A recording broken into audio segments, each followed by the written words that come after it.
We all know the Coltrane sound. The short 1-bar 2-5-1 licks used in so many of Coltrane's compositions. Moment's Notice, Lazy Bird, Giant Steps and many more. These short licks are a very huge part of Coltrane's playing. Let's find the essence of these licks and get them into your playing. It looks simple, and it is quite simple.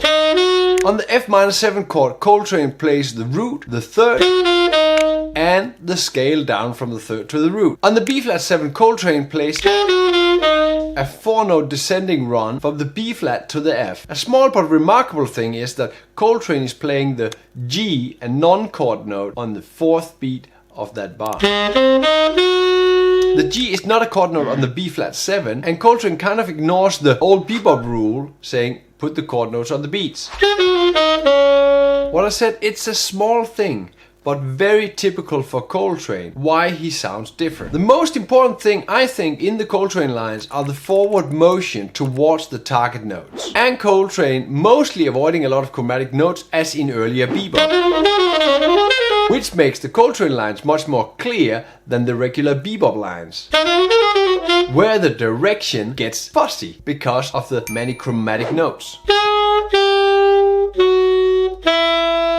And yes, you are very welcome to disagree with me in the comments below. The E-flat major 7 line in this 2-5-1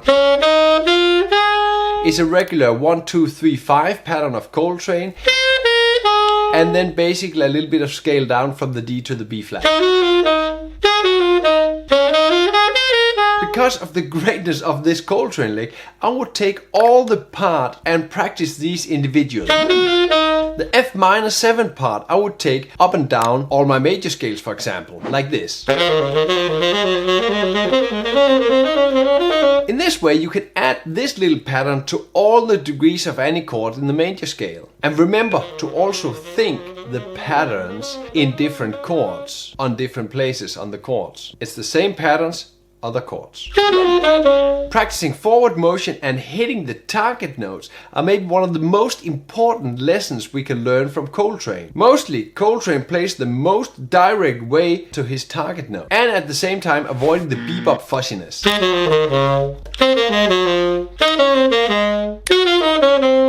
On these 4 small bebop licks on B-flat-7, I start on the B-flat-7 chord notes and go directly into one of the chord notes of E-flat major 7.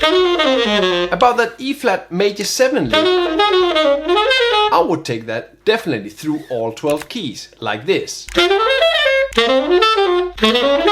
On my Patreon, in the full lesson description, I have added all the licks, all the exercises, and a huge development on the exercise and on the licks in all 12 keys. Hit that Patreon on the first tier and get all the extras. A very nice John Coltrane line is this one. Up the F-7 scale, encircling that D sharp with the C sharp and the E. Again, an amazing example on how Coltrane keeps his target notes very clearly inside. Playing very clearly towards the target note, only adding a diatonic encircling. To train this lick, all 12 keys would definitely be a good way to go. Get this through the 12 keys to really get acquainted to all the different possibilities you'll have. And remember to add the licks to your music. Here, this lick is amazing on, for example, a tune like Moment's Notice, where you have an upgoing 2-5, F-sharp minor, B7, G minor, C7. What you can also do with licks like this is you can combine it with other licks you have. Here I combined the short 2-5 lick with the major 7 lick we saw before. Another not bebop line is this one. Coltrane repeats the first note of the A7 line. When you would play this bebop style, adding the bebop scale and adding a chromatic approach note to the C sharp, and then encircling the D. Using the much more direct and avoiding the bebop fuzziness, the double repeated note can be used in any combination. Getting this into your playing begins by adding this little lick to any chord.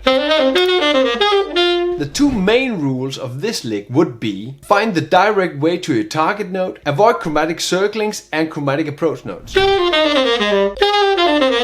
the Patreon, you will find that I have further developed all the licks and all the exercises. On the first tier of my Patreon, you will find the full lesson description download. In the recent lessons I have made, I have added 20 to 30 plus pages with all new informations, add-on developments on all licks, all exercises. This is of course all transposed to all 12 keys for you to easily get this into your playing and to give you a great and easy practice. What Coltrane recording is your favorite? What is in your opinion the best Coltrane solo? Let me know in the comments below. Remember that your support on Patreon makes me able to put out these videos every week. It really means a lot to me. Check out the Patreon and get all the extra good stuff. And of course all your questions to any saxophone topic, put it in the comments below. I would love to be there for you and answer your questions. Like and subscribe, you know where to find it.